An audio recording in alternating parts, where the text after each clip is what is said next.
साहित्यिक, सामाजिक व सांस्कृतिक संस्था देवशील मेमोरियल।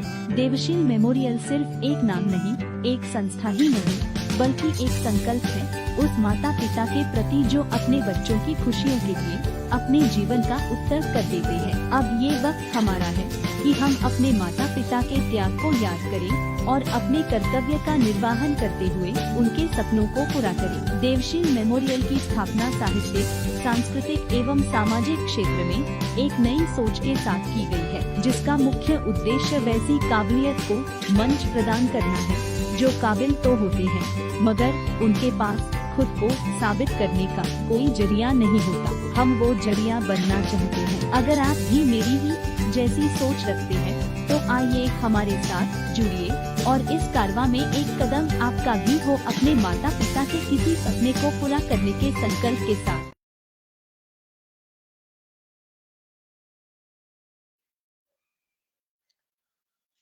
निशुंभ शुंभ मर्दिनी महातपा विभासिनी भरोस सुज्ञान चित्त में अरे पिनाक धारिणी भजामि शूल धारिणी भजामि शूल धारिणी। मैं हूं केवल बिंब मात्र, विस्तृत संसार तुम्हारा है, जिससे अंतस स्वयं सुगंधित वो अभिसार तुम्हारा है। हर पूजा का प्रथम पुष्प है तुम्हें समर्पित है माते, मेरे इन कोरे भावों पर बस अधिकार तुम्हारा है, मेरे इन कोरे भावों पर बस अधिकार तुम्हारा है। आइए और हमारे कोरे भावों में समा जाइए, हमारी कलम की नोक पर रहिए, हमारी जीवा में रहिए कि हम जो भी कहें, हम जो भी लिखें, वो देश हित में हो, लोक हित में हो और समाज हित में हो। आज हम आपके समक्ष लेकर आ रहे हैं फिर से एक शख्सियत को, जिनका नाम है देवमणि पांडे जी। आप बेसिकली तो सुल्तानपुर उत्तर प्रदेश से हैं, लेकिन इस समय आप मुंबई में हैं। हिंदी और संस्कृत में आपने एमए किया है और बड़ी खुशी की बात है कि दोनों में आपने प्रथम श्रेणी प्राप्त की है। मुझे कई बार लगता है हिंदी जैसे विषय में इतने सारे नंबर लेना बहुत थोड़ा सा मुश्किल हो जाता है, क्योंकि लैंग्वेज है तो उसमें मार्क्स थोड़े कम आते हैं, लेकिन आपने अगर इनमें प्रथम श्रेणी प्राप्त की है तो निश्चित रूप से कुछ अलग तो किया ही होगा। हम आपका इस मंच पर बहुत बहुत स्वागत करते हैं, बहुत बहुत अभिनंदन करते हैं और इस कार्यक्रम को आपके साथ हम आगे लेकर चलेंगे। आपसे कुछ बातचीत करेंगे, कुछ आपके गीत सुनेंगे, कुछ गजलें सुनेंगे, कुछ कविताएं और कुछ आपके जीवन के बारे में जानेंगे। आपसे जानेंगे कि आपके जीवन का ये इतना लंबा सफर आपने किस तरह से तय किया, कितने संघर्षों का आपको सामना करना पड़ा, किस तरह से आप सुल्तानपुर जैसे एक छोटे से शहर से निकलकर मुंबई तक की यात्रा आपने की और किस तरह से आज आप पूरी दुनिया पर राज कर रहे हैं, यहाँ तक कि लोगों के दिलों में राज कर रहे हैं और एक सिने गीतकार के रूप में आप अपनी एक पहचान रखते हैं। आदरणीय देवमणि पांडे जी अगर बैक स्टेज हैं तो कृपया उन्हें ऑन स्क्रीन लाया जाए। नमस्कार सर। नमस्कार। कैसे हैं आप? मैं ठीक हूँ और जो भी हमारे दर्शक मित्र हैं सभी को नवरात्र की मंगल कामनाएं। बेशक। हाँ, और हमारी बिल्डिंग में जो है नवरात्र का उत्सव गरबा के साथ मनाया जा रहा है। थोड़ा सा बैकग्राउंड में संगीत भी शायद सुनाई पड़ रहा होगा आपको। पड़ रहा है, चलिए अच्छी बात है। तो कुछ पॉजिटिव वेव्स और माँ भवानी का आशीर्वाद हमें साथ साथ मिलता रहेगा, इसके लिए भी हम आपके शुक्रगुजार रहेंगे। देवमणि पांडे जी, आप गीत, गजल, कविताएं, संस्मरण, लेख, बहुत सी विधाओं में आप काम करते हैं। सुरेंद्र श्रीवास्तव जी आपका स्वागत करते हैं। आपके 4 कविता संग्रह प्रकाशित हो चुके हैं, दिल की बातें, खुशबू की लकीरें, अपना तो मिले कोई, कितना खूबसूरत नाम है, अपना तो मिले कोई, और कहाँ मंजिलें कहाँ ठिकाना। तो इसी तरह गद्य की भी आपकी 3 पुस्तकें प्रकाशित हैं, अभिव्यक्ति के इंद्रधनुष, सिने गीतकार, संस्मरण। ये तो खैर जल्दी ही मैं मंगवाने वाली हूँ, बहुत उत्सुकता है इसके शीर्षक को पढ़कर ही मेरे मन में आ रही है। और सिने जगत के शब्द शिल्पी, ये भी कुछ अलग ही होगा। मुंबई के सांदे दैनिक सांझ जनसत्ता में कई सालों तक आप साप्ताहिक स्तंभ लिखते रहे हैं और भी बहुत कुछ आपने अपने जीवन में किया है। धीरे-धीरे हम आपसे ही जानेंगे आपके जीवन के बारे में। पुलकित अरोड़ा जी, हम आपका बहुत-बहुत स्वागत और अभिनंदन करते हैं। चलिए हम शुरुआत यहीं से करते हैं कि आप सुल्तानपुर कस्बे से निकलकर मुंबई तक की यात्रा आपकी कैसे पूरी हुई? ये सपना आपकी आँखों में बचपन से था या अचानक कोई टर्निंग पॉइंट आया आपकी लाइफ में? मैं जो है मुंबई आया था घूमने के लिए, जी। और ये शहर जो है मुझे बहुत अच्छा लगा। खास तौर से यहाँ का जो है समंदर, अच्छा। और यहाँ जो लोगों के व्यवहार है, जो अनुशासन है हर चीज में, कि अगर किसी को एक सिनेमा का टिकट लेना हो तो वहाँ जब खड़े हो जाएगा तो उसके पीछे अपने आप लाइन लग जाती है। तो ये सब अच्छा। मुझे यहाँ का अनुशासन अच्छा लगा, और फिर मैंने सोचा कि अगर कोई काम मिले तो मैं इस शहर में रुक जाऊं। तो बस एक नौकरी मिल गई और फिर मैं यहीं रुक गया, और फिर देखते देखते 1984 में मैं आया था, इतने साल बीत गए। अरे तो शुरू में तो मैं सिर्फ पढ़ता था, और यहाँ 1984-85 में आने के बाद भी मैंने हिंदी से एमए किया बॉम्बे यूनिवर्सिटी से, और उसके बाद भी लगातार कई साल तक पढ़ता रहा। फिर धीरे धीरे लिखने का मन हुआ, और जैसा कि होता है शुरुआत में, मैंने अधुकांत कविताओं से शुरुआत की थी लिखने की, और फिर जीवन में फिर एक ऐसी घटना हुई कि फिर तुकांत में आ गया, गीत गजल में आ गया जी। तो वो घटना जो है मैं चाहता हूँ कि हमारे दर्शकों के साथ शेयर की जाए। जरूर जरूर सर। हाँ, पंडित प्रदीप जिनका लिखा हुआ गीत है ऐ मेरे वतन के लोगों। अरे वाह। तो मुझे कविता से पहले गद्य लिखने का शौक पैदा हुआ, तो मैंने एक पत्रिका के लिए 1987 में उनका इंटरव्यू किया जी। और उसके बाद हमारी दोस्ती हो गई। तो महीने में प्राय 1-2 दिन उनके यहाँ आना जाना होता था। तो एक बार उन्होंने एक अखबार में मेरी एक कविता छपी हुई देखी जो अधुकांत थी। तो प्रदीप जी ने कहा कि इस तरह जब तुम कविताएं लिखोगे अधुकांत, तो तुम्हें सिर्फ बुद्धिजीवी होने का प्रमाण पत्र मिलेगा। जी जी अगर तुम छंद में लिखते हो तो दौलत, शोहरत और प्रतिष्ठा 3 चीजें मिलेंगी। तो मैंने कहा कि प्रदीप जी मुझे छंद नहीं आता। तो प्रदीप जी ने कहा कि छंद तो जो है हर आदमी के दिल में होता है, तो छंद पकड़ने की कोशिश करो उसकी लय, और तुम जो है 4-4 लाइन के मुक्तक लिखो जैसे गोपाल दास नीरज लिखते हैं। तो उनकी बात मान करके मैंने शुरू में जो है कुछ मुक्तक लिखे और उनको सुनाए।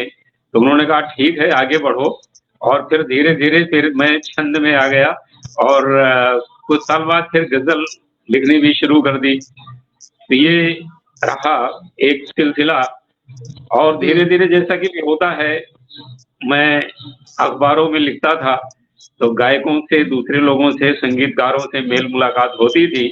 कि लोग पूछते थे कि आपने क्या लिखा है, कुछ सुनाइए, और फिर मैं सुनाता गया, और बहुत सारे लोगों ने कंपोज किया, कई लोगों ने रिकॉर्ड भी किया। तो स्टेज पे हमारी गजलें लोग गाते रहे। तो इस तरह से एक सिलसिला शुरू हो गया, और ये सिलसिला फिर आगे चल करके सिनेमा तक पहुंच गया। क्या बात है, क्या बात है। बहुत खूबसूरत बात। आप सुल्तानपुर जैसे शहर से मुंबई में आए। तो मैं जब मुंबई में आई थी पहली बार अपनी गजलों को लेकर, तो मुझे ऐसा सुनने में आया था कि यूपी में जो है मुशायरे ज्यादा होते हैं, और जो मुंबई है इसमें मुशायरों की परंपरा थोड़ी कम है। सिनेमा गीत ज्यादा हैं और उनकी तरफ लोगों का रुझान ज्यादा है, क्या मुशायरे कम होते हैं? तो आपकी इसके बारे में क्या राय है? जरूर, हम लोग जब कॉलेज लाइफ में थे वहाँ, तो रात भर के मुशायरे चलते थे, और जाड़े के दिनों में तो मुशायरे होते थे, तो हम लोग सुनने के लिए रजाई लेकर के जाते थे, पूरी रात वहाँ जो है सुनते थे, और 6 बजे के बाद ही घर वापस पहुँचते थे। तो वहाँ तो ये परंपरा रही है। और जब मैं 75-76 में वहाँ इंटर कॉलेज में था, तो उस समय टेप रिकॉर्ड का मौसम चलता था। तो एक मुशायरे में मंच पे 100 150 होते थे टेप रिकॉर्ड, लोग टेप करते थे। और उसके बाद मुशायरा होने के बाद 2-3 महीने तक वो पान की दुकानों पे, चाय की दुकानों पे ये सब मुशायरे की शायरी बजती रहती थी।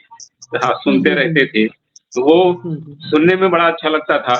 तो मुंबई में कुछ कार्यक्रम थे जो रात भर चलते थे, लेकिन यहाँ पे जैसा आप जानती हैं लोगों को समय कम होता है, तो यहाँ 3 घंटे के कार्यक्रम होते थे।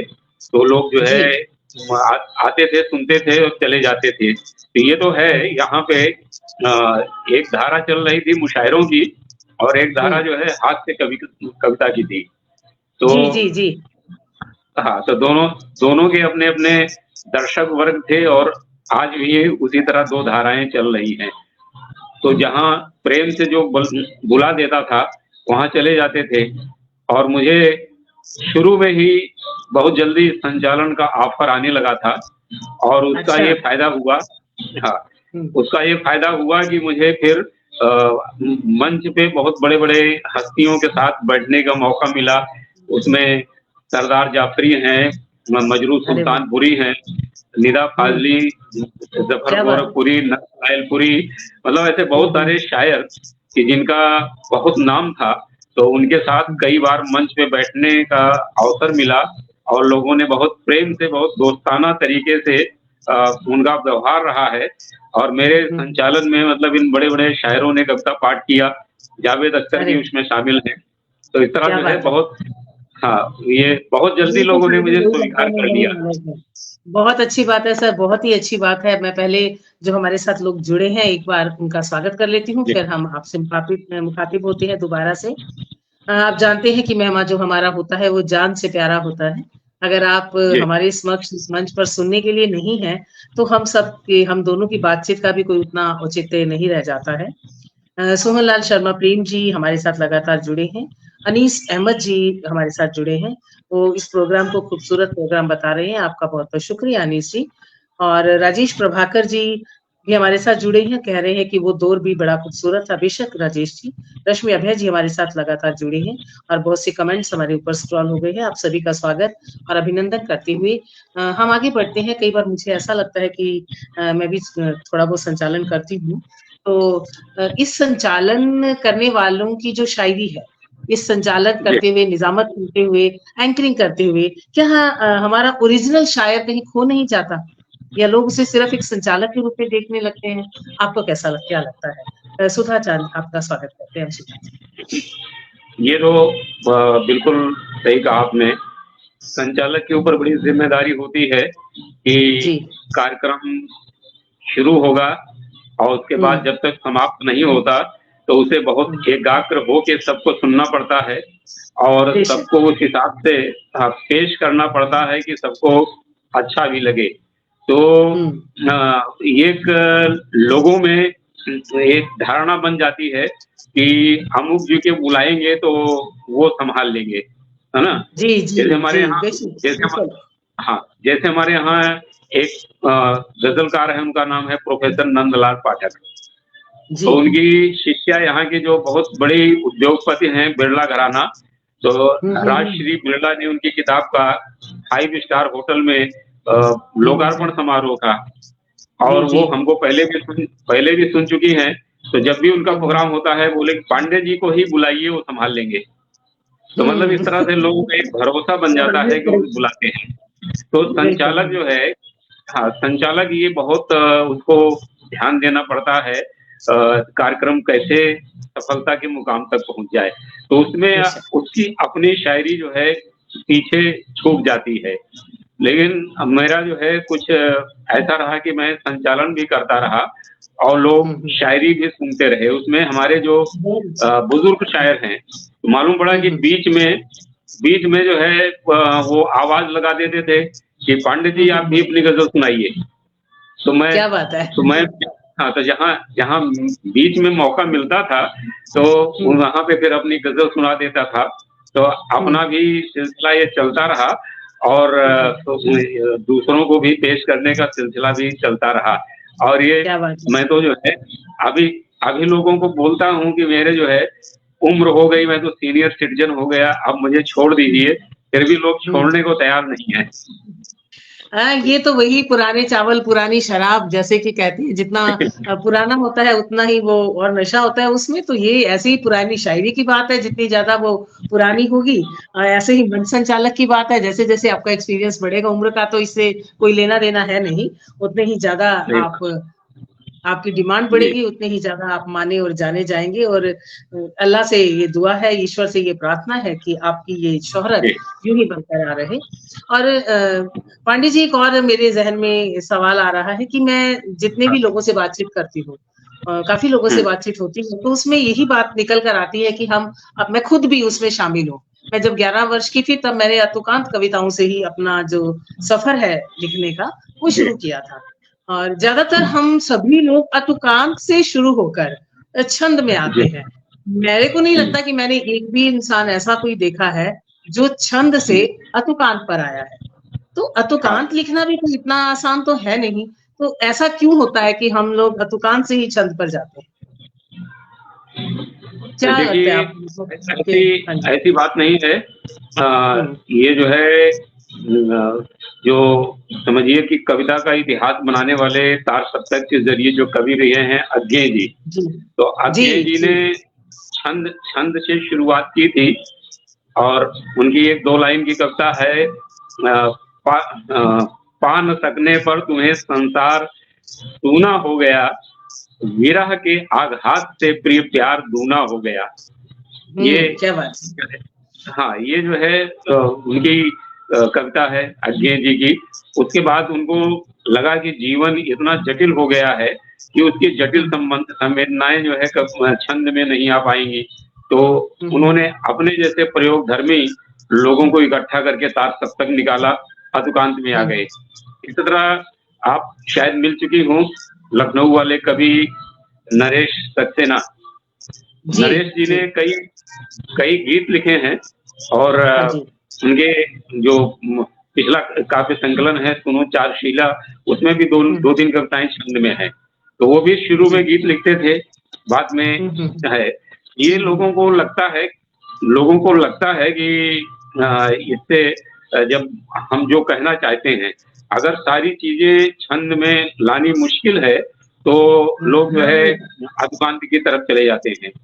लेकिन हमारे भीतर जो है जो लय है, अब आप देखते हैं कि हमारे जो भारतीय समाज की परंपरा है कि कहा जाता है कि यहाँ जो बच्चा रोता है तो बच्चा लय में रोता है, रोने में भी लय होती है ना। तो जो है हवा बहती है तो लय में, वो जो है गांव में पहले चकिया चलती थी, इतनी अच्छी लय होती थी, उसके साथ में महिलाएं गाती थी। तो लयात्मकता हमारे जीवन का एक बहुत महत्वपूर्ण जो है चीज है। और हम अपने बाप दादा को, माँ को, दादी को जो है छंद गाते हुए संतों भक्तों की सुन चुके हैं। तो हमारे भीतर ये रहती है।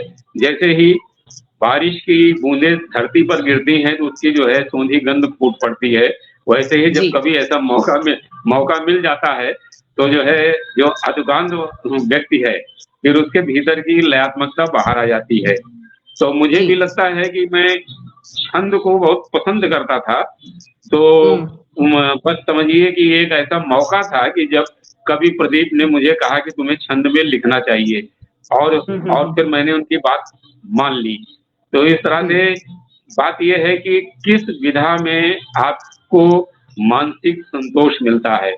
जब मैंने छंद में लिखना शुरू किया तो मुझे जो है इसमें ज्यादा संतोष मिला। अतुकांत में भी मेरे जो है अतुकांत में भी मैंने जो है मेरी कविताएं अच्छी पत्र पत्रिकाओं में छपी थी, और जो है जनसत्ता में कविता छपी थी कुरार गांव की औरतें, उसे सुन करके डॉक्टर धर्मवीर भारती ने मुझे अपने घर बुलाया था कि मैं तुम्हारी कविताएं सुनना चाहता हूँ। तो भारती जी ने आधे घंटे मुझसे अतुकांत कविताएं सुनी थी। लेकिन मुझे जो सुकून छंद में मिला तो मतलब उसके बाद फिर अतुकांत लिखने की इच्छा नहीं हुई। बस बहुत अच्छी बात कही आपने पांडे जी। मैं आपको बता दूं हमारे साथ लगभग 70 लोग जुड़ चुके हैं। हम इन 70 लोगों का जो जैसे आज के दिन में जबकि माता रानी का दिन है, आप समझ रहे हैं कि गरबा भी चल रहा है, लगभग सबके घरों में पूजा का समय है और बहुत से लोग व्रत से भी हैं। इसके बावजूद अगर हम लोगों की बातचीत सुनने के लिए वो आए हैं, तो निश्चित रूप से आप लोगों का गज़ल में, कविताओं में, साहित्य में बहुत रुचि है आपकी, इसलिए आप सब यहाँ उपस्थित हैं। आप सबकी उपस्थिति को मैं प्रणाम करती हूँ। रश्मि मिश्रा जी, मनोज रंजन जी, सोहन लाल शर्मा, प्रेम जी, अंजलि सिफर जी, रश्मि अभया जी, अनीस अहमद जी, सुधा चांद जायसवाल जी, दीप चंद्रा जी और बाकी जिनके नाम मैं नहीं ले पाई, सभी नाम ऊपर स्क्रॉल हो गए। आप सभी का तहे दिल से मैं स्वागत और अभिनंदन करती हूँ। शो के बाद मैं निश्चित रूप से आप सभी के प्रश्नों का जवाब भी दूंगी। इंदु मिश्रा किरण जी भी हमारे साथ जुड़ी हुई हैं और आपके नमस्कार का जवाब भी हम देंगे। आप बने रहिएगा क्योंकि हम देवमणि पांडे जी से कुछ सुनने वाले भी हैं। तो चलिए हम आपकी अतुकांत कविता ही पहले कोई सुनते हैं, जो आपकी पसंदीदा कोई कविता आपके इस समय आपको याद हो या आपके सामने हो, आप हमें सुनाएं। उसके बाद हमारे देखिए, अतुकांत से तो रिश्ता जो है छूट गया है ना, पुराना हो गया। तो जो मैंने कविता का जिक्र किया था कि एक अखबार में छपी थी और कवि प्रदीप ने वो पढ़ करके मुझे कहा था छंद में लिखने के लिए। तो मैं जो है कोशिश करता हूँ, अगर याद आ गई। उसका कविता का टाइटल था कि शहर एक एहसास। अच्छा। सड़क से सागर तक तन्हाई में लिपटा हुआ शहर तीखे शोरगुल में डूबता उतराता है। राह चलते हुए अनायास निगाहें टकराती हैं और उग आते हैं उपेक्षा के अनगिनत कांटे। आखिर कभी तो उतरेगा अजनबी पल का केचुल और मन में जागेगी उम्मीद, या समुद्र मेरा है या सड़क मेरी है या भीड़ मेरी है और भीड़ की हर आंख में उभरता अक्स मेरा है। क्या बात, क्या बात, क्या बात। ये थी शायद वो कविता, मतलब प्रदीप जी ने पढ़ करके मुझे कहा था ना। देखिए, हमारे जो है, जो यहाँ पे आपने जो नाम लिए उसमें कई लोग गजल लिखने वाले हैं और कई ऐसे हैं कि वो चाहते हैं कि उनकी लिखी हुई गजल जो है कोई सिंगर गाए। मुंबई में डॉक्टर मनीष सिन्हा नाम के एक सिंगर हैं। तो मुझे जो है करीब 5 साल पहले उन्होंने मुझसे कहा कि पांडे जी एक गजल दे दीजिए कि जो यंग जनरेशन को पसंद आए। तो मैंने उनको लिख करके दे दिया। तो उन्होंने जब पहली बार उसको यहाँ पे पेश किया तो उनके पब्लिक ने बहुत अच्छा रिस्पांस दिया। तो फिर उन्होंने क्या किया कि उसको स्टूडियो में रिकॉर्ड भी किया गजल को। तो जो है ये मैं उसको सुना रहा हूँ इसलिए कि एक सिंगर कैसी गजल चाहता है कि जो वो रिकॉर्ड करे, स्टेज पे सुनाए, और जो है उसको लगता है कि यंग जनरेशन को टारगेट करना है। तो वो गजल के चंद शेर में पढ़ देता हूँ कि कभी रातों में वो जागे, कभी बेजार हो जाए, कभी रातों में वो जागे, कभी बेजार हो जाए, दुआएं कर रहा हूं मैं, उसे भी प्यार हो जाए। क्या बात है। कभी रातों में वो जागे, कभी बेजार हो जाए, दुआएं कर रहा हूं मैं, उसे भी प्यार हो जाए। मेरे मालिक मुझे दे दे मोहब्बत में कशिश ऐसी, मेरे मालिक मुझे दे दे मोहब्बत में कशिश ऐसी, ज़बां से कुछ नहीं बोलूं मगर इजहार हो जाए। क्या बात है, क्या बात है। मेरे मालिक मुझे दे दे मोहब्बत में कशिश ऐसी, ज़बां से कुछ नहीं बोलूं मगर इजहार हो जाए। मोहब्बत हो गई है तो नजर आए निगाहों में, मोहब्बत हो गई है तो नजर आए निगाहों में, करूं जब बंद आंखें मैं, तेरा दीदार हो जाए। दीदार हो जाए। हाँ, मोहब्बत हो गई है तो नजर आए निगाहों में, करूं जब बंद आंखें मैं, तेरा दीदार हो जाए। कई दिन तक किसी से दूर रहना भी नहीं अच्छा, कई दिन तक किसी से दूर रहना भी नहीं अच्छा, कहीं ऐसा न हो ये फासला दीवार हो जाए। क्या बात है, क्या बात है, बड़ा खूबसूरत शेर, वाह वाह। मुकर्रर। कई दिन तक, शुक्रिया, कई दिन तक किसी से दूर रहना भी नहीं अच्छा, कहीं ऐसा न हो ये फासला दीवार हो जाए। हाँ, और आखिरी शेर है कि मिला है मशवरा हमको, कभी ये रोग मत पालो। मिला है मशवरा हमको, कभी ये रोग मत पालो, मगर दिल चाहता है इश्क में बीमार हो जाए। मिला है मशवरा हमको, मिला है मशवरा हमको, कभी ये रोग मत पालो, मगर दिल चाहता है इश्क में बीमार हो जाए। कभी रातों में वो जागे, कभी बेजार हो जाए, दुआएं कर रहा हूँ मैं उसे भी प्यार हो जाए। तो ये जो है, सही कह रहे हैं। अगला बातचीत। जी जी जी, आप कुछ कह रहे हैं। ये आसान शब्दों में ऐसी बात कहनी है कि जो यंग जनरेशन को भी पसंद आए। देखिए मुझे एक घटना याद आ रही है कि हाँ, ये जगजीत सिंह के साथ एक पब्लिक प्रोग्राम में मैं भी गेस्ट था जी। और मतलब दुर्भाग्य से उसके 20 दिन बाद जगजीत साहब का इंतकाल हो गया। तो जो है हमारे फेसबुक पे उनके साथ में समोसा खाते हुए फोटो भी लगी है मेरी उनके साथ में। तो जब हम लोग चाय पी रहे थे तो जगजीत जी ने कहा कि पांडे जी कोई एक मिसरा सुनाइए मतले का।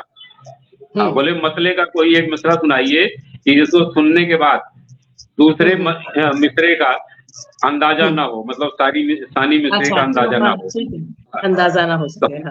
तो हमने कहा सुनिए, तो जो है महक कलियों की फूलों की हंसी अच्छी नहीं लगती। एक मिसरा उनको मैंने सुनाया कि महक कलियों की फूलों की हंसी अच्छी नहीं लगती। तो उन्होंने जो है कुछ देर सोचा, फिर हंसने लगे। बोले सचमुच आपने ऐसा सुनाया है कि दूसरा मिसरा जो है समझ नहीं आ रहा है। तो उन्होंने कहा कि आप मतला सुना दीजिए। तो मैंने मतला सुना दिया और फिर उनको जो है गजल के बोले कि 2-3 शेर सुनाइए, तो सुना दिया। फिर उन्होंने अपने सेक्रेटरी को बुलाया, जो है एक चावला नाम की लेडी थी, बोले कि ये नोट कर लो पांडे जी की ये गजल मुझे कंपोज करनी है। लेकिन ऊपर वाले को मंजूर नहीं था, ऊपर वाले ने उनको बुला लिया जल्दी। तो वो गजल के 2-3 शेर भी मैं सुना देता हूँ कि महक कलियों की फूलों की हंसी अच्छी नहीं लगती, मोहब्बत के बिना ये जिंदगी अच्छी नहीं लगती। महक कलियों की फूलों की हंसी अच्छी नहीं लगती, मोहब्बत के बिना ये जिंदगी अच्छी नहीं लगती। बिछड़ते वक्त लाजिम है जरा सा मुस्कुरा देना, बिछड़ते वक्त लाजिम है जरा सा मुस्कुरा देना, तुम्हारी आंख में इतनी नमी अच्छी नहीं लगती। क्या बात। बिछड़ते वक्त लाजिम है जरा सा मुस्कुरा देना, तुम्हारी आंख में इतनी नमी अच्छी नहीं लगती। कभी तो अब्र बनकर झूम कर निकलो कहीं बरसो, कभी तो अब्र बनकर झूम कर निकलो कहीं बरसो, कि हर मौसम में ये संजीदगी अच्छी नहीं लगती। क्या बात है। तो ये कभी तो अब्र बनकर झूम कर निकलो कहीं बरसो, कि हर मौसम में ये संजीदगी अच्छी नहीं लगती।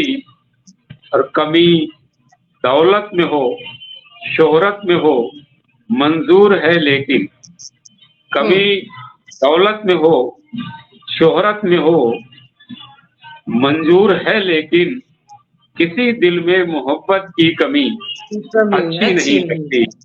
वाह हाँ, जी वाह। तो ये चीजें हैं कि मतलब जो सिंगर है उसको जो है वो क्या बोलते हैं कि अच्छी लगती है। और शायरी को कौन किस तरह लेता है हम कह नहीं सकते। एक 77 साल के संगीतकार हैं, उनका नाम है देवेंद्र शर्मा। जी तो ये पुणे के अखबार आज के आनंद में गजल छपी थी मेरी, तो उनका फोन आया और बोले कि पांडे जी 3 घंटे से आपका ये मतलब मैं गुनगुना रहा हूँ, तो जो है आपने मुझे मेरे रब से मिला दिया। बोले कि अरे रब वाह। से मोहब्बत ना हो तो जिंदगी अच्छी नहीं लगती। तो ये जो मतलब है कि महक कलियों की फूलों की हंसी अच्छी नहीं लगती, मोहब्बत के बिना ये जिंदगी अच्छी नहीं लगती। तो उन्होंने इसको रब से अपने जोड़ लिया। तो यही गजल की खूबसूरती है कि अपने बिल्कुल अपने बिल्कुल हिसाब से लोग उसका मतलब निकाल लेते हैं। जी बिल्कुल बिल्कुल बोलिए। बिल्कुल सही। बिल्कुल ये सही कहा आपने। और यही फिर बातें आती हैं कि जब मेरी भी कुछ एक गजलें गाई हैं कुछ एक लोगों ने, कुछ एक जी सिंगर्स ने। तो ऐसे ही मैं भी अनूप जलोटा जी के साथ बैठी थी, तो उन्होंने एक मतला मुझे कहा, तो बड़ा सीरियस सा मैंने बात मतला सुनाया। तब उन्होंने कहा नहीं कोई जी सीधा सादी सी कोई आप बात सुनाओ। तब मैंने उन्हें सुनाया कि कत्ल करके भी वो कहते हैं हुआ कुछ भी नहीं, कत्ल करके भी वो कहते हैं हुआ कुछ भी नहीं, ऐसी मासूम निगाहों की सजा कुछ भी नहीं। वाह तो वाह वाह। जैसे ही बोला उन्होंने कहा रुकिए, मैं रुकी, और उसी टाइम उन्होंने उस इसके गजल का मतलब और 2 शेर मतलब हारमोनियम पे कंपोज किए, मैंने रिकॉर्डिंग की, उसके बाद हमारी बातचीत हुई। तो वही कहने का बिल्कुल मसला सही यही है कि बात। जब हम मंच पर जाते हैं, जब हम मुशायरे में किसी होते हैं, तो उस समय हमें और मतलब शायरी जिसको बोलते हैं, हमें शायरी पढ़नी पड़ती है, हम करते हैं। और जो गजलें हमारी जी गाई जाती हैं, जो सिंगर्स हमसे मांगते हैं, वो हमेशा ही सीधे साधे लफ्जों की बात करते हैं। तो कई जो बड़े शायर, सो कॉल्ड बड़े शायर या जैसे भी हैं, वो उसको गजल नहीं मानते। वो ये सोचते हैं कि जो एक मुश्किल शब्द उर्दू के हैं, या जी एक मुश्किल शायरी है, या जमीन से जुड़ी शायरी है, या आसपास के समाज की शायरी है, सिर्फ वही शायरी है। इसको जी मोहब्बत की बातों को वो गीत कह रहे हैं या गजल से मानने से इनकार कर रहे हैं। आपकी क्या राय है इस पर? देखिए बात ये है कि हम लोगों को ये मान लेना चाहिए कि शायरी या गजल 3 तरह की होती है।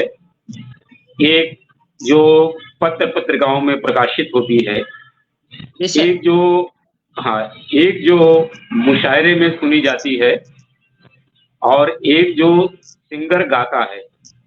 बेशक। तो हाँ एक बार जो है इस बारे में जगजीत सिंह से बात हो रही थी कि तो हमारे साथ में एक दिल्ली के ही पत्रकार थे, सहारा इंडिया में हैं उपेंद्र राय।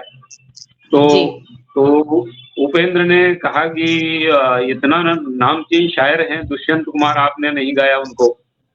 तो जगजीत सिंह जो है उन्होंने कहा कि देखिए, एक जो है पंजाब का किसान है, वो दिन भर हाँ खेती में जो है मेहनत करके आता है, और शाम को जो है वो अपना जो है मतलब सुकून ढूंढने के लिए अपना एक जो है पटियाला पैक बना करके बैठ जाता है।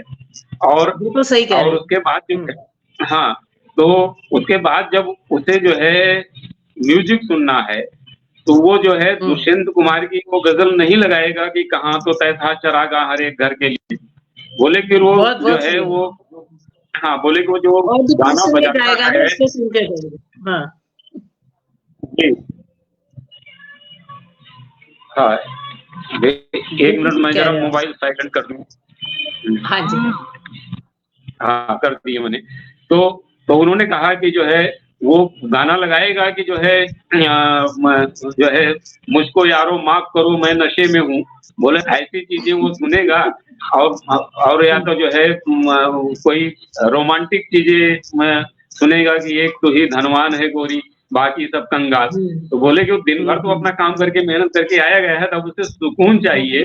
तो सुकून के लिए फिर वो इस तरह की शायरी सुनेगा कि जिसमें से लुत्फ आए, तो बोले कि जो है अच्छी शायरी लिखी जा रही है, लोग समाज को पसंद कर रहे हैं, दिशा दे रही हो, ठीक है, लेकिन जो है इस चीज को भी स्वीकार करना चाहिए कि देखिए जो है जैसे गुलों में रंग भरे, बादे नौ बहार चले, चले भी आओ, हाँ, कि गुलशन का कारोबार चले। हाँ, तो आप जो है कहीं भी सुनाएंगी तो इसको जो है सामने वाला उसके दिल से दाद नहीं निकलेगी, लेकिन कंपोजिशन के साथ इस जो है उनके मेहदी हसन के साथ इसकी जो है इतनी ज्यादा इसमें असर पैदा हो गया, इसमें इतना सुकून पैदा हो गया कि आदमी कई बार उसको सुनता है, उसमें लुत्फ आता है। तो इस चीज को स्वीकार कर लेना चाहिए कि एक मुशायरे की शायरी है, एक संगीत की शायरी है और एक पत्र पत्रिकाओं में छपने वाली शायरी है।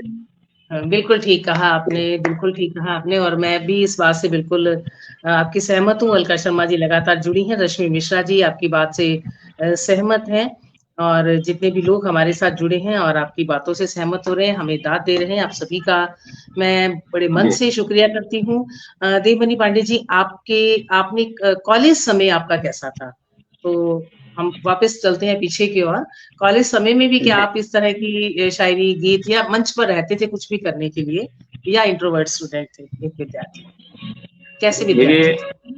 देखिए मुझे जो है ना बचपन से ही शायरी का शौक था, और तो अयोध्या में एक कॉलेज है साकेत महाविद्यालय जी, तो उसमें से मतलब ग्रेजुएशन किया था मैंने 77-78, और वहीं से 79-80 में मैंने MA भी किया था। तो उस वक्त जो है हम लोगों को मतलब इस चीज को लोग बहुत लाइक करते थे कि मुझे शायरी के बारे में जानकारी है, और बहुत सारे लोगों की मुझे शायरी याद है। तो हाँ, तो कभी कभी जैसे छुट्टी हो गई शनिवार रविवार का, या 4 दिन छुट्टी पड़ गई, तो मुझे गांव जाना था, लेकिन लोग गांव नहीं जाने देते थे। तो मालूम पड़ा कि जो है हाँ कोई जो है 4 दोस्त जो है किराए के मकान में रह रहे हैं, तो बोलते थे यार 4 दिन तुम इधर ही रह जाओ। तो जो है मनोरंजन होगा। हाँ, तो खूब बातें होती थी, खूब सुनाना होता था, और मेरी जो है माँ मुझे बहुत आश्चर्य करती थी कि तुम 10 दिन का राशन ले जाते हो और 2 महीने बाद फिर आते हो, है ना। तो इस तरह से मतलब हमारा जो हंसना मुस्कुराना, मतलब ये सब दोस्तों के साथ घूमना, और इतना घूमना होता था कि हम लोग जो है इलाहाबाद और लखनऊ जो है फिल्में देखने के लिए चले जाते थे। तो अच्छा, तो बहुत खूबसूरत लाइफ थी। और जब मैं MA कर रहा था, तो हमारे दोस्तों ने मुझसे कहा कि संस्कृत परिषद का जो है आप वो बन जाइए, अध्यक्ष बन जाइए। तो जो है उनके कहने पर जो है मैं चला गया, और उस समय मतलब 1500 से ज्यादा स्टूडेंट थे संस्कृत में। तो वोट मांगने के लिए जब क्लास में जाते थे तो लोग भाषण नहीं करने देते थे, बोलते थे कि शायरी सुनाइए, शायरी सुन लेते हैं। सही। तो मैं शायरी सुना देता था और फिर जीत गया था। तो मतलब इस तरह से शुरू से ही बहुत अच्छा रहा। तो वो क्वालिटी शुरू से ही थी मतलब में। हाँ, तो बहुत अच्छा रहा। और मुंबई में भी जब मैंने आया, मैंने आपको बताया कि जब मैंने कविता लिखना शुरू नहीं किया था, तो एक जो है कविता प्रतियोगिता का प्रोग्राम था, तो उनको कोई संचालक नहीं मिल रहा था। तो उन्होंने मुझसे कहा कि पांडे जी आप अच्छा बोलते हैं, संचालन कर दीजिए। 1986 में मैं कविता नहीं लिखता था। अच्छा। तो मैं माइक पे खड़ा हुआ, और जितने भी प्रतिभागी थे सबके साथ कोई न कोई शेर जोड़ दिया। तो उस पर जो है बहुत ताली बजी, और उसी दिन से मुझे संचालन के ऑफर शुरू हो जाएगा। विधिवत रूप से संचालक हो गए, डिक्लेयर। बहुत अच्छी बात है। जी, कविता लिखना 2 साल बाद शुरू हुआ। ये बात है। शायरी का एक और फायदे अलका शर्मा भी कह रहे हैं। बेशक शायरी के बहुत फायदे हैं अलका शर्मा जी, और याद रखने के उससे भी ज्यादा फायदे हैं। सबसे बड़ी बात संचालक के रूप में देवमणि पांडे जी मेरी बात से सहमत होंगे कि मौके पर उसी टाइप की शायरी का याद आ जाना, जिस तरह का कुछ पढ़ के गया है पढ़ने वाला, ये मुझे लगता है अपने आप में एक बड़ा गुण है जो ईश्वर की तरफ से ही मिलता है, सबके पास नहीं होता। वैसे ही शायरी पढ़ना एक अलग बात है, लेकिन कोई पढ़कर गया है वैसे ही शायरी का मौके पर याद आ जाना, वो एक ज्यादा बड़ी बात होती है जो आपके केस में रहती है। तो बहुत एक अच्छे संपादक के रूप में जाने जाते हैं आप। तो आपने क्या कोई उस्ताद भी बनाया, विधिवत रूप से सीखी आपने गजल, या खुद से ही कोशिश की? भाव तो आपके पास थे ही क्योंकि आप कविता कहते थे और गजल का शौक था ही सुनते थे आप।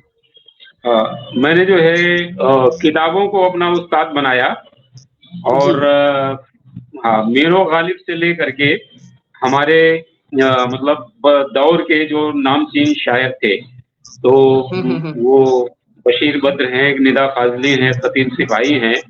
तो मैंने जो है जितने भी नामचीन शायर हैं जिनकी किताबें उपलब्ध थी हिंदी स्क्रिप्ट में, मैंने सबको पढ़ा।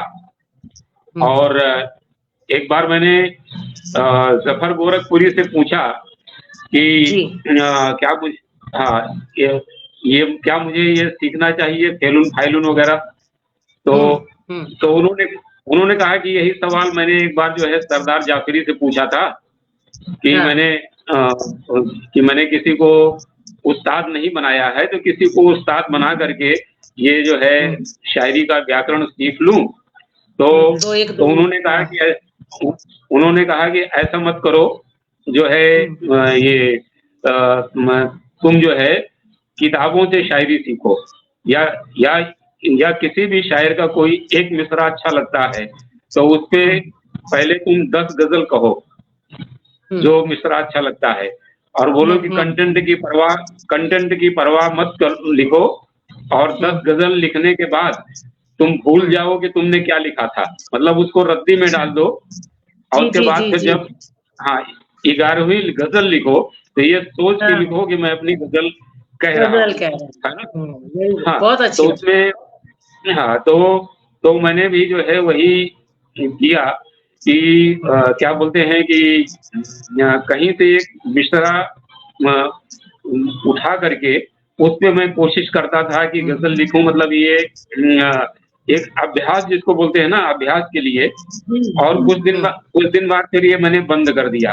तो उसके बाद फिर ये हुआ कि जो भी मिसरा आता है वो अपना मीटर खुद लेके चलाता है, मतलब जो है सोचने को जो तरीका है वो तरीका अपने आप जो है ये है कि कोई भी जो थाट आएगा वो अपने बहर अपना मीटर लेकर के वो खुद ही चलाता है। तो ये है कि अगर लगता है कि कहीं पे कुछ कमी है तो खुद को महसूस हो जाती है।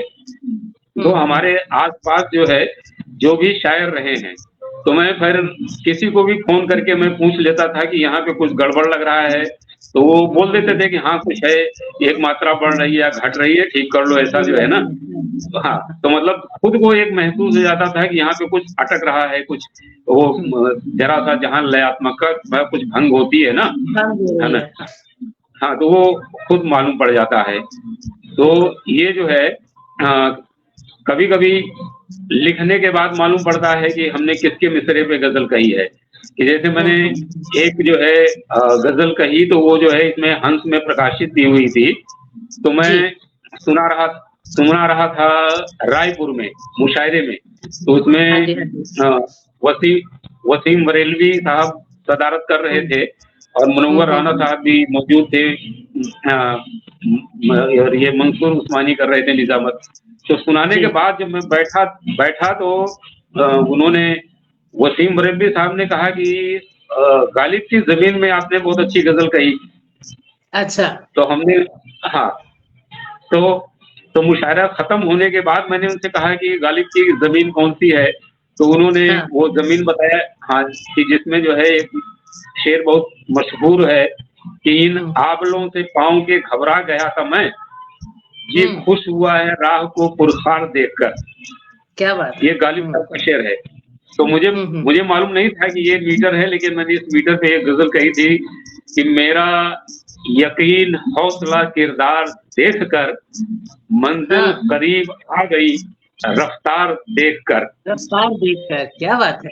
हाँ, मेरा यकीन हौसला किरदार देखकर, मंजिल करीब आ गई रफ्तार देखकर, जब फासले हुए हैं तो रोई है माँ बहुत, जब फासले हुए हैं तो रोई है माँ बहुत, बेटों के दिल के दरमियां दीवार देखकर। क्या बात। हाँ, हाँ, और हर एक खबर का जिस्म लहू में है तरबतर, हर एक खबर का जिस्म लहू में है तरबतर, मैं डर गया हूँ आज का अखबार देखकर। हाँ, और दरिया तो चाहता था, दरिया तो चाहता था कि सबकी बुझा दे प्यास। रश्मि जी सुन रही है ना? जी बिल्कुल सुन रही दरिया। हाँ, हाँ, तो दरिया तो मतलब जिन लोगों ने मुझे बुलाया है सब दरिया ही है। दरिया तो चाहता था कि सबकी बुझा दे प्यास, घबरा गया वो इतने तलबगार देखकर। क्या बात है। आपके भी 117 तलबगार हैं यहाँ और इसमें देवशील मेमोरियल रश्मि जी लगातार जुड़ी हैं, आपको स्वागत कर रही हैं। इस गजल ऑनलाइन प्रोग्राम में रात के 10 बजे के आसपास 117 लोगों का सुनना, तो वो भी अपने आप में बड़ी बात है। हमें लगता है कि ये प्रोग्राम की सफलता है, इसमें रश्मि जी की मेहनत तो है ही, और आपका होना भी यहाँ इस बात में एक पॉइंट है। जी सर। तो मैं कह रहा था इस गजल के आखिरी 2 शेर मोहब्बत करने वालों के नाम जो हमें देख रहे हैं कि वो कौन था। हाँ, देखिए बात यह है कि अगर आप कितना भी जो है मतलब सामाजिक विषयों पे गजल लिखें, लेकिन एक आध शेर मोहब्बत को आ जाए तो अच्छा रहता है। ये मेरा मानना है। जी हाँ, उसके बाद फिर चेहरे पर हंसी नहीं आती ना, काम नहीं बनता, उदासी उदासी। वो कौन था जो शाम को रास्ते में मिल गया, वो कौन था जो शाम को रास्ते में मिल गया, वो दे गया है रत जगह एक बार देखकर, और चेहरे से आपके भी झलकने लगा है इश्क, जी खुश हुआ है आपको बीमार देखकर। बहुत अच्छा, बहुत अच्छा, क्या बात है। Thank you. बहुत अच्छा चल रहा है। और एक और अभी जो आपकी किताब आई है सिने जगत की शब्द शिल्पी, और साथ ही सिने गीतकार, इनके बारे में आप हमें कुछ बताइए। इन पुस्तकों में किस तरह की बातें हैं? इस किताब में ऐसे 21 गीतकार हैं कि जिन्होंने सिनेमा में बहुत अच्छा योगदान दिया है। इसमें 2-3 ऐसे हैं जिनसे मैं नहीं मिला, जैसे साहिर लुधियानवी हैं और शैलेंद्र जी हैं। तो लेकिन इनके साहिर लुधियानवी के जो सेक्रेटरी थे साबिर दत्त, उनसे मेरी दोस्ती थी, तो बहुत सारी चीजें उन्होंने साहिर के बारे में बताई थी। या जैसे हसरत जयपुरी के यहाँ मैं जाता था तो उन्होंने बहुत सारी चीजें शैलेंद्र के बारे में बताई थी। तो बाकी जिन लोगों से मैं मिला उसमें कैफी आजमी, मजरू सुल्तानपुरी, पंडित प्रदीप, इंदिवर, आनंद बख्शी, ये सारे लोग जो है हाँ शामिल हैं। और कुछ गीतकार जिनसे मेरी बड़ी अच्छी दोस्ती थी, मेरे मोहल्ले में रहते थे, यानी गोरेगांव गोकुल धाम। तो ये इतनी शक्ति हमें देना दाता अभिलाष जी मेरे पड़ोसी, और जो है 2 किलोमीटर दूरी पे थे ये योगेश जी जो है, कहीं दूर जब दिन ढल जाए, जिन्होंने रजनीगंधा और मिली के गाने लिखे योगेश जी। तो इन लोगों तो मतलब जो है एक हमने जनसत्ता में सीरीज चलाई थी, राहुल देव जी जब यहाँ संपादक थे। तो अखबार की अपनी एक लिमिटेशन होती है, उस हिसाब से मैंने इन लोगों से बातचीत करके लिख दिया था। लेकिन बहुत सारी चीजें रह गई थी जो उसमें शामिल नहीं थी, तो उसको एक संस्मरण का रूप दे करके मैंने ये किताब लिखी। तो किसी भी वो गीतकार के बारे में, मतलब उनकी जीवनी क्या है संक्षेप में आप जान जाएंगी, और साथ ही उनके गीतों की खासियत क्या है ना। अच्छा। तो वो भी उसमें से मालूम पड़ जाएगा। तो ये जो है हमारी समझिए कि जो 20वीं सदी में जिनका बहुत बड़ा योगदान था, जिनके कलम के दम पे हिंदी सिनेमा में संगीत का स्वर्ण युग आया, तो ये सारे गीतकार थे। तो इनके बारे में वो सब मतलब संस्मरण है, और किताब को लोगों ने बहुत पसंद किया। मेरे पास जो है बहुत दूर दूर से उसके लिए फोन आए कि मतलब बस्तर के आदिवासी इलाकों तक में लोगों ने मलवाई, और बिहार के भागलपुर तक से जो है कि लोगों ने किताब खरीदी जो है। तो लोग बहुत पसंद कर रहे हैं गीतकारों को। और हम लोग जो है जिस शहर में है मुंबई महानगर, यहाँ जो है एक अभिनेता हो अभिनेत्री हो, तो उनके बन में अभी भी गासिप बंद नहीं हुई, छपती रहती है। तो उनके बड़े बड़े फोटो छापना अखबारों को लगता है कि पाठक ज्यादा पसंद करेंगे। तो इन जो है कलमकारों ने, हाँ, ये इन कलमकारों ने जो काम किया है उसकी तरफ लोगों का कम ध्यान जाता है, तो इसलिए इस चीज को लोग पसंद कर रहे हैं।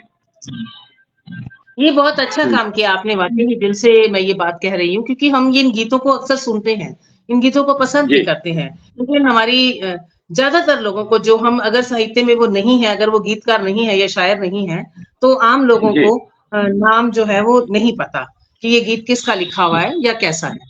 तो इसलिए ये सब पता होना बहुत जरूरी है। उनकी धरोहर है, उनके नाम का जिंदा रहना अपने आप में बहुत जरूरी है।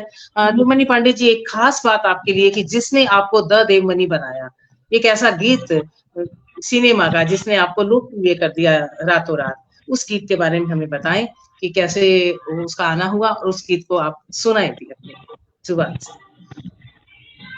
देखिए, ये जो है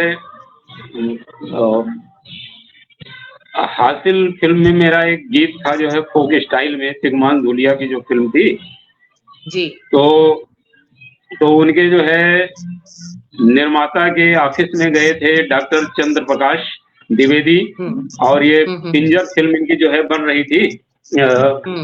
तो वहां पे जो निर्माता थे हासिल के, विजय जिंदल नाम था उनका। तो जिंदल साहब ने द्विवेदी जी को मेरा गीत सुनाया हासिल का। तो चंद्रप्रकाश जी ने कहा कि पांडे जी को मैं जानता हूँ, लेकिन मुझे ये पता नहीं था कि पांडे जी गीत भी लिखते हैं, तो मैं भी उनसे कुछ काम लूंगा। तो वो उसमें क्या बोलते हैं कि गुलजार साहब पिंजर में सारे गाने लिख चुके थे। तो उसमें एक गाने की जो है 2 लाइनें जो है वो पंजाबी में रिकॉर्ड हुई थी।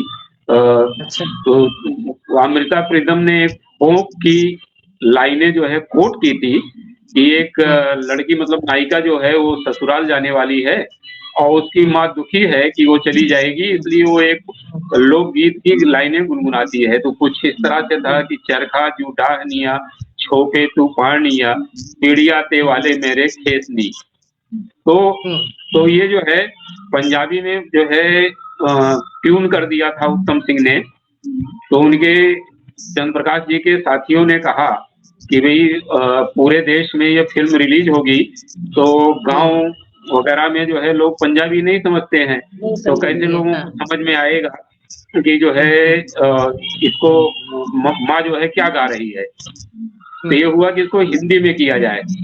तो चंद्र प्रकाश जी ने मुझसे कहा कि ये गीत का ट्रैक बन गया है, तो मतलब ट्यून इसकी बदल नहीं सकती, तो आप जो है हाँ इसी ट्यून में इसी ट्रैक पर जो है आप हिंदी में एक गीत लिख दीजिए। तो उसमें जो है शुरू में मैंने 8 लाइन का लिखा था।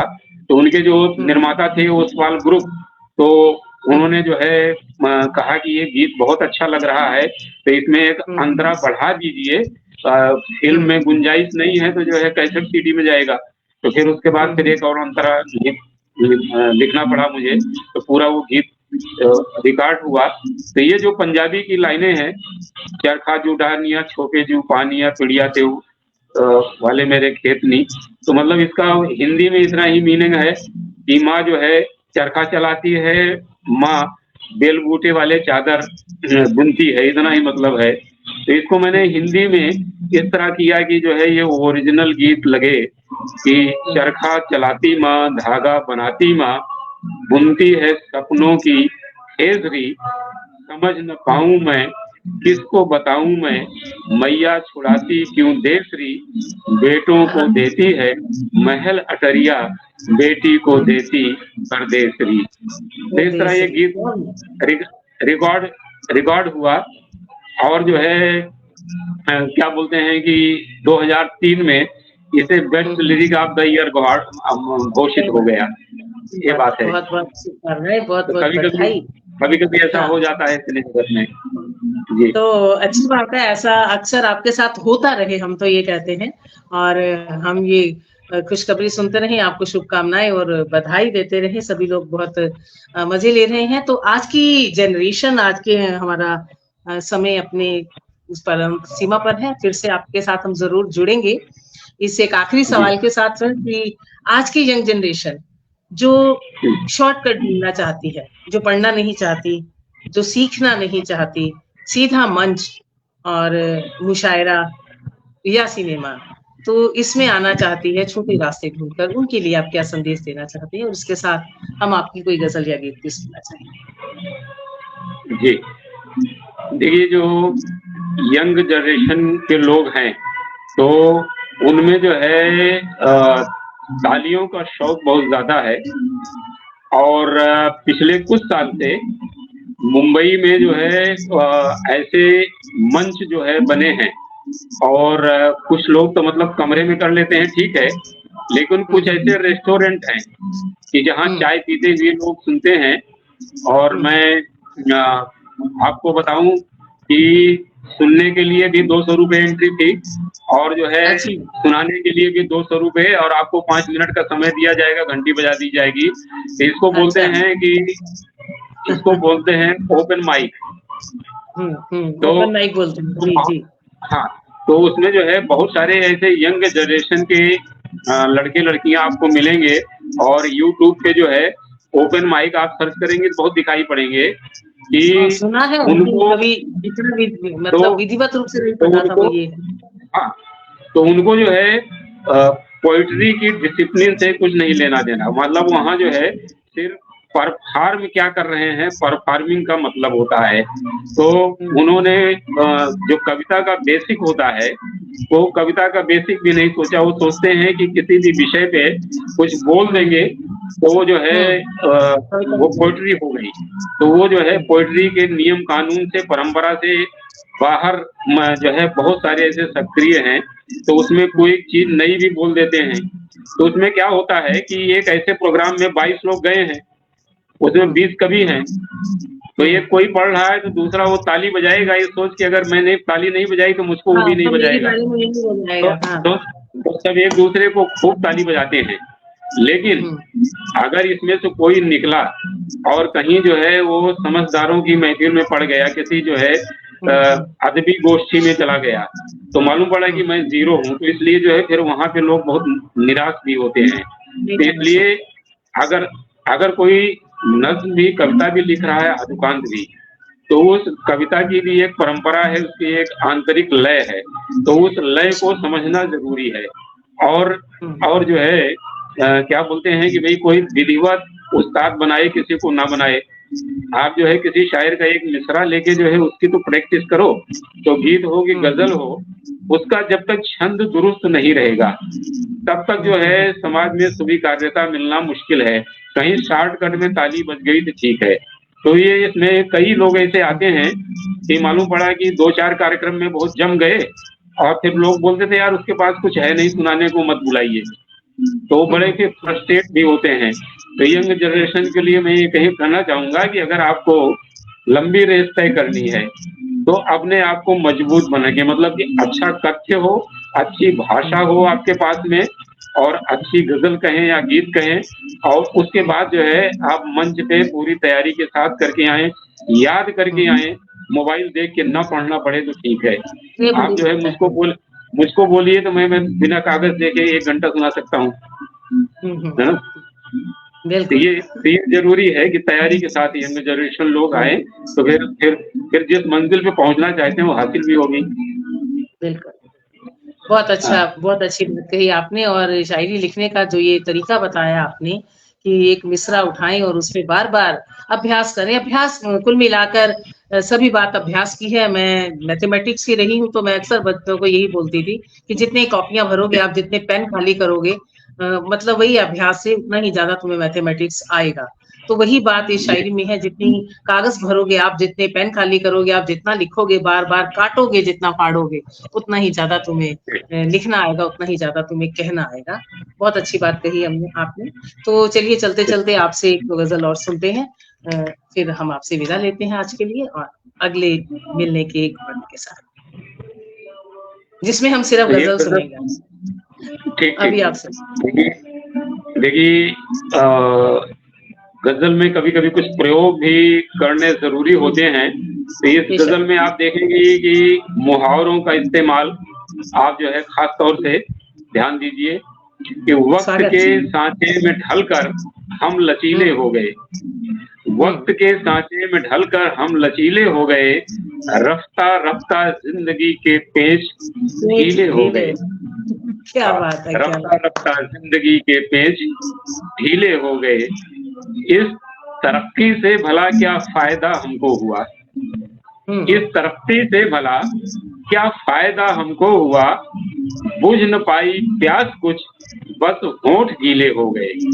क्या बात है। बुझ न पाई प्यास कुछ बस होंठ गीले बस हो गए। हाँ, क्या हुआ क्यों घर किसी का आ गया फुटपाथ पर, हुँ, क्या हुआ क्यों घर किसी का आ आ गया गया फुटपाथ पर, शायद उनकी लाडली के हाथ पीले हो पीले गए। हो। क्या बात है, क्या बात है। क्या हुआ क्या हुआ क्यों घर किसी का आ गया फुटपाथ पर, शायद उनकी लाडली के हाथ पीले हो गए।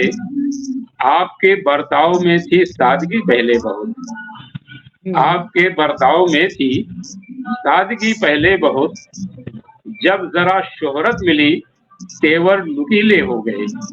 बहुत जब अच्छा। जरा शोहरत मिली आपके नीली बर्ताव पे में थी नुकीले सादगी हो पहले गए। बहुत बहुत, बढ़िया, बहुत बढ़िया। जब जरा शोहरत मिली तेवर नुकीले हो गए, और हक बयानी की हमें कीमत अदा करनी पड़ी।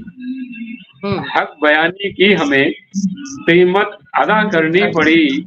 हमने जब सच कह दिया वो लाल पीले हो गए। लाल पीले हो गए। बहुत बढ़िया। हक लाल पीले का जवाब नहीं। हक वाह, वाह! बयानी की हमें कीमत अदा करनी पड़ी। हमने जब सच कह दिया वो लाल पीले हो गए। वाह वक्त जी वाह! के सांचे में ढलकर हम लचीले हो गए, रफ्ता रफ्ता जिंदगी के पेच ढीले हो ढीले। गए।